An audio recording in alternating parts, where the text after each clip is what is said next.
হাসান সাদিক, জনাব অধ্যাপক ডাক্তার মইনুল হাসান সাদিক, সভাপতি জেলা বিএনপি গাইবান্ধা।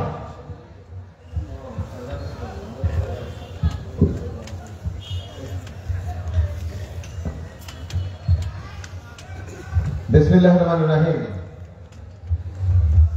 বুজলুক রসুলপুর রহমানিয়া হাফেজিয়া মাদ্রাসা এতিমখানার উন্নয়ন চলতে আজকের আয়োজিত এই তাফসীরুল কোরআন মাহফিলের সম্মানিত সভাপতি জনাব মোহাম্মদ ইসলাম মন্ডল আজকে আমাদের মাঝে এই মুহূর্তে উপস্থিত আছেন। আজকের অনুষ্ঠানের প্রধান তাফসীরকার হযরত মাওলানা মোহাম্মদ আব্দুল সালাম যুক্তিবাদী। তিনি আর অল্প সময়ের মধ্যেই আপনাদের সামনে পবিত্র কোরআন সম্পর্কে তার বিশ্লেষণ সম্পর্কে আপনাদের সামনে বক্তব্য রাখবেন। আমি প্রধানও নই, অতিথিও নই, আমি আপনাদের সামনে হাজির হয়েছি প্রিয় মুসলিমবৃন্দ এবং সমবেত এলাকাবাসী। আসসালামু আলাইকুম। আমি যেটা বলছিলাম যে আমি প্রধানও নই কিংবা অতিথিও নই, আমি আপনাদের সামনে হাজির হয়েছি আপনাদের এলাকার মানুষ হিসেবে, আপনাদের স্বজন হিসেবে, আপনাদের আত্মীয় হিসেবে, আপনাদের ভাই হিসেবে, কারো কারো বন্ধু হিসেবে, আপনাদের কারো কারো কেউ কেউ আমার তৃপ্তি সম মানুষও আছেন এখানে উপস্থিত। আপনাদের সেই আপনাদের মানুষ হিসেবে আমি আপনাদের সামনে হাজির হয়েছি। আমি আমার আজকে হাজির হওয়ার পিছনে যে আপনাদের দোয়া চাইবার জন্য, আপনারা আমার জন্য দোয়া করবেন, আমি যেন আপনাদের এই আমাদের অবহেলিত অনুন্নত সাদুল্লাহপুর এলাকার মানুষ এবং এলাকার উন্নয়নের জন্য এবং ইসলামের খেদমতের জন্য আমার জীবনের বাকি দিনগুলো অতিবাহিত করতে পারি, সে বিষয়ে দোয়া চাইবার জন্য এসেছি। তবুও কিছু বলতে হয়, কারণ ধর্ম সম্পর্কে দু একটি কথা না বললে নয়, সেই কারণেই বলা। কারণ ওনাদের সামনে আমাদের মতো অর্ধশিক্ষিত মানুষদের কথা বলাটা খুব বেমানান, সে আমি মনে করি। আমার বিবেচনায় এখানে যারা উপস্থিত আপনারা হয়েছেন তারা হচ্ছে পৃথিবীর আল্লাহ তাআলার সৃষ্টির সেরা জীব, আশরাফুল মাখলুকাত। নিশ্চয়ই আমরা এই জন্য আল্লাহর কাছে শুকরিয়া আদায় করি। তিনি আমাদের মানুষ হিসেবে সৃষ্টি নাও করতে পারতেন, পৃথিবীর সমস্ত সৃষ্টি তো তারই। আমাদের যদি শেয়াল করে সৃষ্টি করতে পারতেন, তো মানুষ হিসেবে সৃষ্টি করেছেন, সেজন্য আল্লাহর কাছে শুকরিয়া। আর একবার শুকরিয়া আদায় করা উচিত যে তিনি আমাদেরকে মুসলমানের ঘরে জন্ম দিয়েছেন, সেই কারণে এই জন্য আল্লাহর কাছে শুকরিয়া আদায় করি। এবং আমরা নিশ্চয়ই গর্ব করতে পারি যে আমাদের ধর্ম পৃথিবীর শ্রেষ্ঠ ধর্ম, সর্বশেষ ধর্ম, এবং আমাদের নবী হচ্ছে পৃথিবীর সর্বশ্রেষ্ঠ মানুষ। এই জন্য একজন মুসলমান হিসেবে আমরা গর্ব অনুভব করতে পারি। আমি শুধু এই কথাটাই আপনাদের সঙ্গে বলতে চাই, কেন ইসলাম শ্রেষ্ঠ ধর্ম।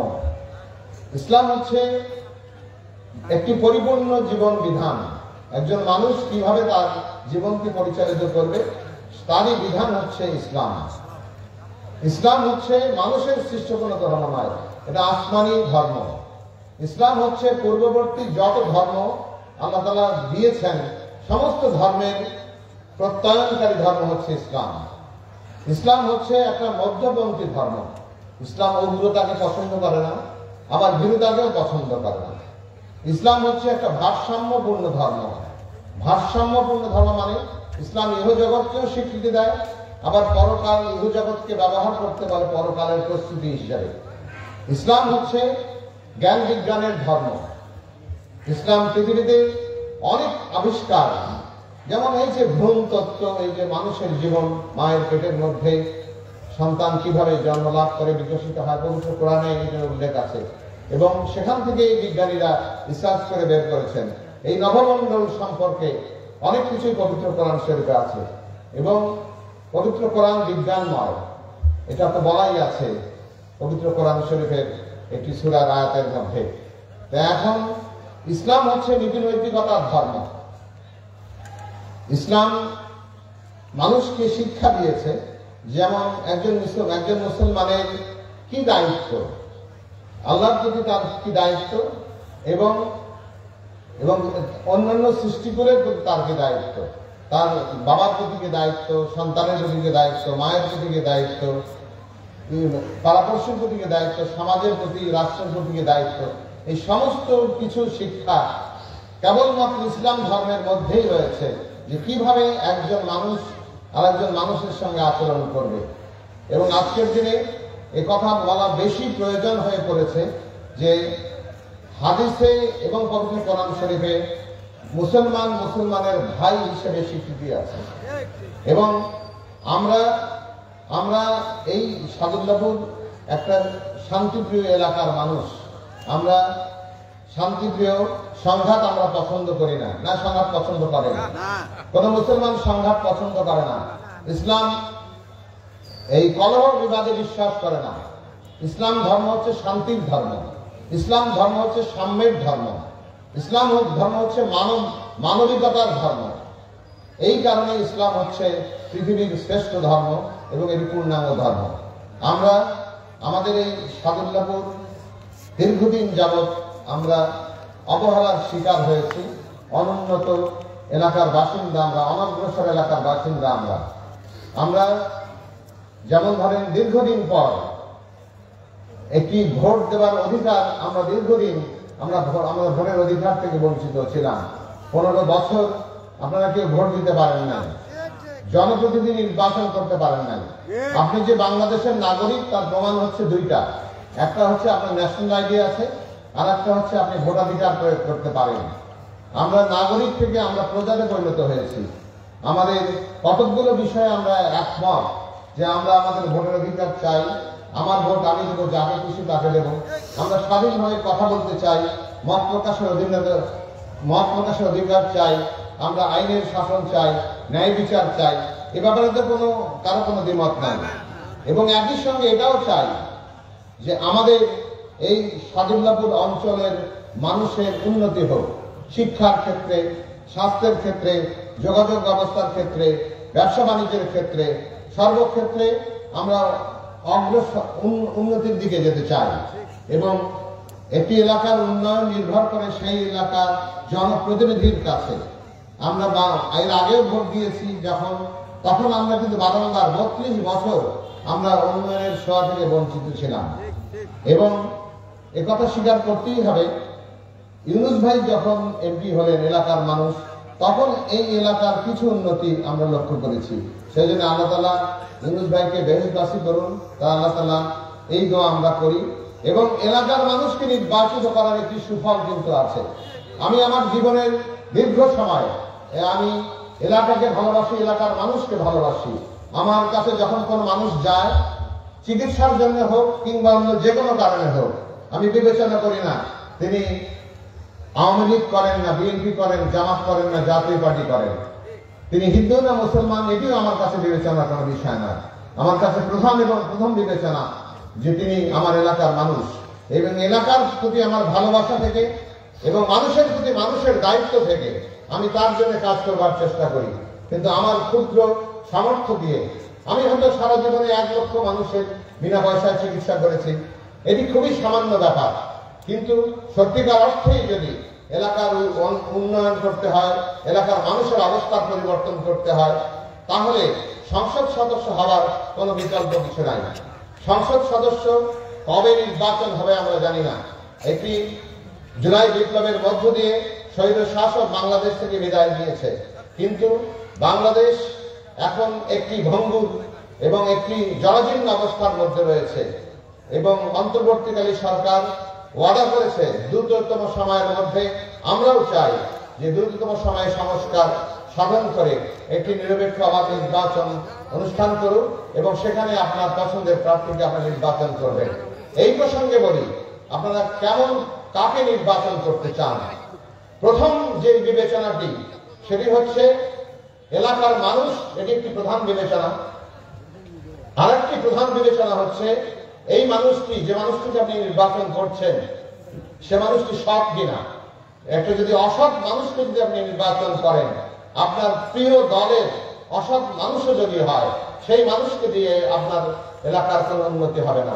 উনি সম্পদ লুট করবেন, জনগণের সম্পদ আহরণ করবেন, নিজের পকেট ভরবেন, বিদেশে পাচার করবেন।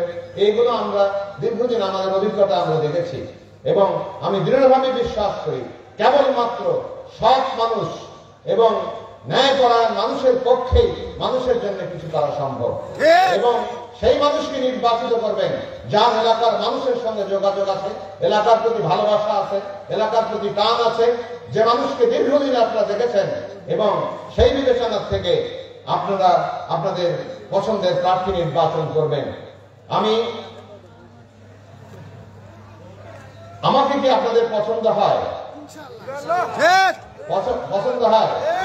যদি পছন্দ হয় তাহলে হাত তুলে দেখান। আমার জন্য কে কে দোয়া করতে রাজি আছেন? হাত তুলে দেখান, দুই হাত তুলে দেখান।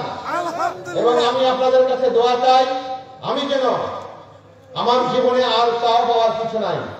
আল্লাহ তাআলা আমাকে যা দিয়েছেন আমি অত্যন্ত সন্তুষ্ট যে আল্লাহ তাআলা আমাকে যা কিছু দিয়েছেন তাতে আল্লাহর কাছে আমি অত্যন্ত কৃতজ্ঞ এবং সন্তুষ্ট এবং আমি আমার জীবনের বাকি দিনগুলো আপনাদের সেবায়, এলাকার মানুষের উন্নতির জন্য ব্যয় করতে চাই এবং আমি একজন সত্যবাদী মানুষ। আমি মিথ্যা কথা প্রায় বলি না বললে ভুল হবে, হয়তো 3 মাসে 4 মাসে 6 মাসে 2-1টি মিথ্যা কথা বলি।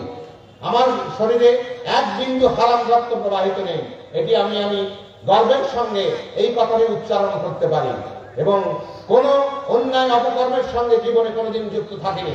আমি কোন অসৎ কাজের সঙ্গে যুক্ত নই এবং সেই বিবেচনা থেকে আমার এলাকার মানুষকে ভালোবাসি, এলাকাকে ভালোবাসি, সেই দাবি নিয়ে আপনাদের কাছে এসেছি।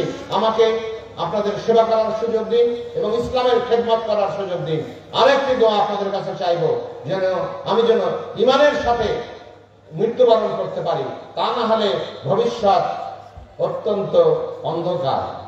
সেই আমি যেন সারা জীবন যা কিছু করেছি কিন্তু ঈমানের সাথে মৃত্যুবরণ করতে না পারলে কিন্তু শেষ বিচারে আমি একজন জাহান্নামী হিসেবে অনন্তকাল ধরে জাহান্নামের আগুনে কষ্ট পেতে থাকবো। এই কারণে সে দোয়াটিও আমার জন্য করবেন, আল্লাহ তাআলা যেন আমাকে ঈমানের সাথে মৃত্যুবরণ করার সুযোগ দান করেন।